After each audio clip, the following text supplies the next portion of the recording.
मैं एक घर के करीब से गुजर रहा था कि अचानक से मुझे उस घर के अंदर से एक बच्चे की रोने की आवाज आई।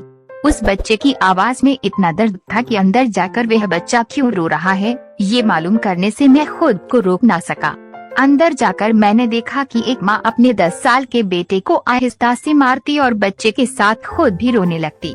मैंने आगे होकर पूछा, बहन जी आप इस छोटे से बच्चे को क्यों मार रही हो जबकि आप खुद भी रोती हो।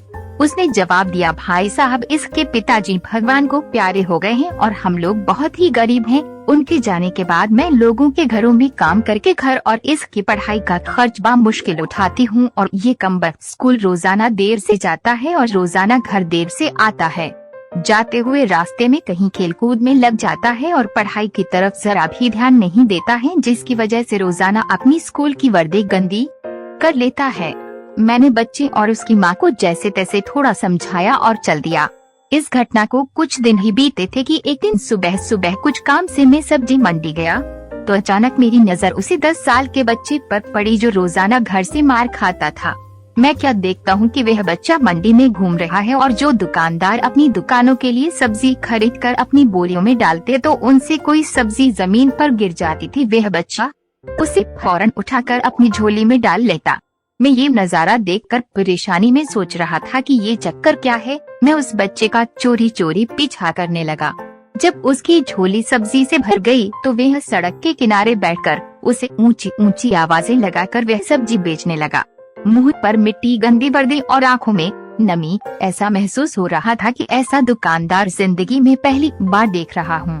अचानक एक आदमी अपनी दुकान से उठा जिस की दुकान के सामने उस बच्चे ने अपनी नन्ही सी दुकान लगाई थी। उसने आते ही एक जोरदार लात मारकर उस नन्ही दुकान को एक ही झटके में रोड पर बिखेर दिया और बाजुओं से पकड़कर उस बच्चे को भी उठाकर धक्का दे दिया। वह बच्चा आंखों में आंसू लिए चुपचाप दोबारा अपनी सब्जी को इकट्ठा करने लगा और थोड़ी देर बाद अपनी सब्जी एक दूसरी दुकान के सामने डरते डरते लगा ली। भला हो उस शख्स का जिसकी दुकान के सामने इस बार उसने अपनी नन्ही दुकान लगाई। उस शख्स ने बच्चे को कुछ नहीं कहा। थोड़ी सी सब्जी थी, ऊपर से बाकी दुकानों से कम कीमत।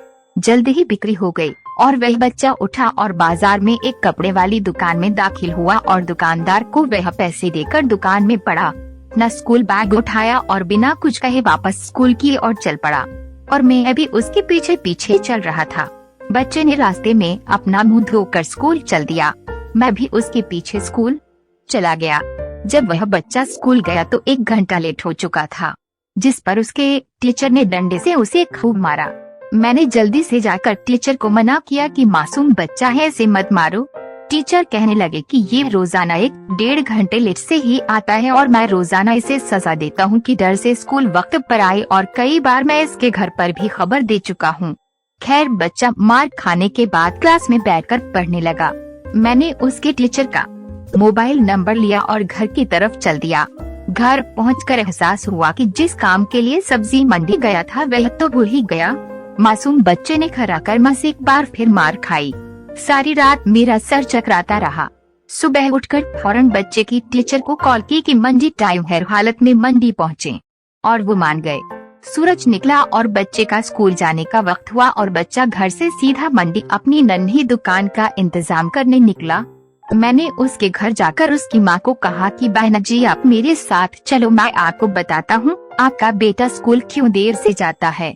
वह फौरन मेरे साथ मुंह में ये कहते हुए चल पड़ी कि आज इस लड़के की मेरे हाथों खैर नहीं, छोड़ दूंगी नहीं उसे आज। मंडी में लड़के का टीचर भी आ चुका था।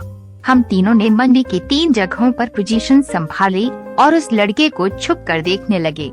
आज भी उसे काफी लोगों से डांट फटकार और धक्के खाने पड़े और आखिरकार वह लड़का अपनी सब्जी बेचकर कपड़े वाली दुकान पर चल दिया।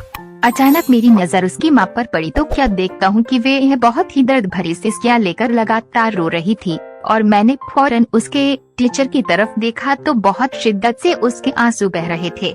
दोनों के रोने में मुझे ऐसा लग रहा था जैसे उन्होंने किसी मासूम पर बहुत जुल्म किया हो और आज उनको अपनी गलती का एहसास हो रहा हो। उसकी माँ रोते रोते घर चली गई और टीचर भी सिसकियां लेते हुए स्कूल चला गया। बच्चे ने दुकानदार को पैसे दिए और आज उसको दुकानदार ने एक लेटी सूट देते हुए कहा कि बेटा आज सूट के सारे पैसे पूरे हो गए हैं। अपना सूट ले लो। बच्चे ने उस सूट को पकड़कर स्कूल बैग में रखा और स्कूल चला गया। आज भी वह 1 घंटा देर से था। वह सीधा टीचर के पास गया और बैग डेस्क पर रखकर मार खाने के लिए अपनी पोजीशन संभाल ली और हाथ आगे बढ़ा दिए कि टीचर डंडे से उसे मार ले। टीचर कुर्सी से उठा और फौरन बच्चे को गले लगाकर इस कदर जोर से रोया कि मैं भी देखकर अपने आंसुओं पर काबू न रख सका। मैंने अपने आप को संभाला और आगे बढ़कर टीचर को चुप कराया और बच्चे से पूछा कि ये जो बैग में सूट है वह किसके लिए है। बच्चे ने रोते हुए जवाब दिया कि मेरी माँ अमीर लोगों के घरों में मजदूरी करने जाती है और उसके कपड़े फटे हुए होते हैं, कोई जिस्म को पूरी तरह से ढांपने वाला सूट नहीं, और मेरी माँ के पास पैसे नहीं है, इसलिए अपने माँ के लिए ये सूट खरीदा है। तो ये सूट अब घर ले जाकर माँ को आज दोगे? मैंने बच्चे से सवाल पूछा। जवाब ने मेरे और उस बच्चे की टीचर के पैरों के नीचे से जमीन ही निकाल दी। बच्चे ने जवाब दिया, नहीं अंकल, छुट्टी के बाद मैं इससे दर्जी को सिलाई के लिए दे दूंगा। रोजाना स्कूल से जाने के बाद काम करके थोड़े थोड़े पैसे सिलाई के लिए दर्जी के पास जमा किए हैं। टीचर और मैं सोचकर रोते जा रहे थे कि आखिर कब तक हमारे समाज में गरीबों और विधवाओं के साथ ऐसा होता रहेगा। उनके बच्चे त्योहार की खुशियों में शामिल होने के लिए जलते रहेंगे, आखिर कब तक? क्या ऊपर वाले की खुशियों में इन जैसे गरीब विधवाओं का कोई हक नहीं? क्या हम अपनी खुशियों के मौके पर अपनी ख्वाहिशों में से थोड़े पैसे निकालकर अपने समाज में मौजूद गरीब और बेसहारों की मदद नहीं कर सकते? और हाँ, अगर आंखें भर आई हो तो छलक जाने देना, संकोच मत करना। अगर हो सके तो इस वीडियो को उन सभी सक्षम लोगों को दिखाना ताकि हमारी इस छोटी सी कोशिश से किसी भी सक्षम के दिल में गरीबों के प्रति हमदर्दी का जज्बा ही जाग जाए। वीडियो अच्छी लगी हो तो हमारे चैनल को सब्सक्राइब कीजिए और अपने दोस्तों और परिवार के साथ वीडियो को शेयर कीजिए। वीडियो देखने के लिए आप सभी लोगों का धन्यवाद। जय हिंद।